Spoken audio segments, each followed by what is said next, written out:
Bismillahirrahmanirrahim. Regarding Islamic worship rituals, the misconception I'd like to bring into discussion today relates to an issue of zakat, and that is the common misconception that zakat is a poor fund. Generally, the notion and the concept about zakat is that it is given to the poor and it is the obligation of an individual.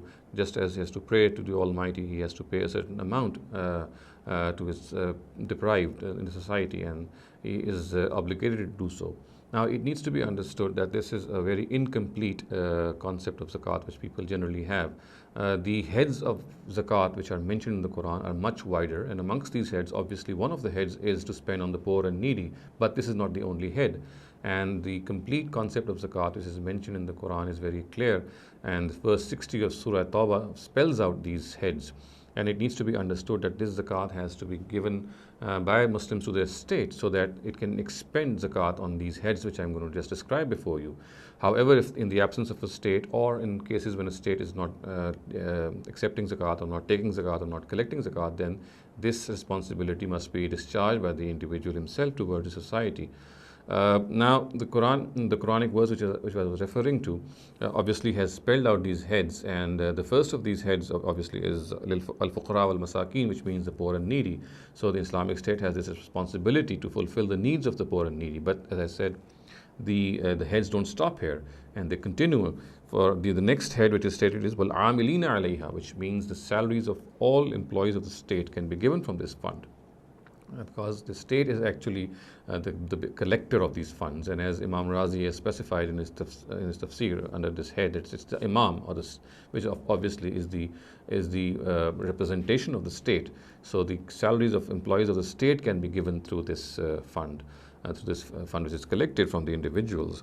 So the next head which is mentioned in this verse is mu'allafatu qulubihim, which means all political expenditure in the interest of Muslims and Islam can be done through this head. We know that there are tribal areas, there are times people who need to be, at times peace needs to be brought from them, or there could be several other things. So all political expenditures in the interest of Muslims and Islam, and this could have a number of forms.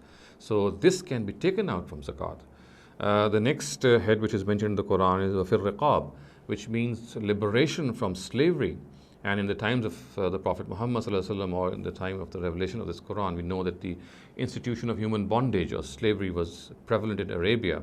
And the Quran adopted a gradual methodology of eliminating this institution. And for this, besides other measures, it placed this head in the zakat, or the public treasury, in which slaves could be liberated from money from this fund. And a lot of slaves were set free from this fund. So this is one of the heads. Again, with the elimination of this institution, this head can be used to liberate people from all kinds of slavery. It could be economic slavery, it could be social slavery. So this head can be used for that purpose as well. Next, what is mentioned is gharimin, which means that people who are inflicted with some loss, the factory, they could have gone bankrupt. Even rich people could be inflicted with such losses. They could be inflicted for certain penalties. So all these can be dispersed through this head. Next, the next head which is mentioned in the Quran is wafi sabilillah, which means that every project which is done for the welfare of religion and welfare of the citizens can be undertaken from this head. Thus, for example, anything which promotes Islam, which preserves Islam, which is instrumental in spreading the message of Islam. So the expenses which are required for this purpose can be taken from this head, and all expenditure which is done for the welfare of citizens, they also can be taken from this head. And finally, we have this head which is called wabn sabil, which means welfare of the traveler. So everything is for the welfare of the traveler. This could be roads, could be bridges, could be hotels, everything which facilitates a traveler, which helps him out in his journeys. All these things can be constructed and as I said, what needs to be understood is that this is an incomplete concept of zakat when we say that zakat is merely for the poor. As I've just spelled out, this verse 60 of Surah Tawbah clearly says that there are a number of heads for which this zakat money can be used. So it would be erroneous to say that zakat is merely for the poor. No, it's not merely for the poor. It is also for the poor. It's also for the needy.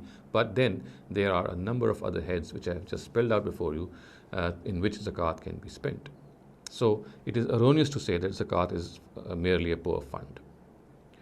أقول قولي هذا واستغفر الله لي ولكم ولسائر المسلمين والمسلمات.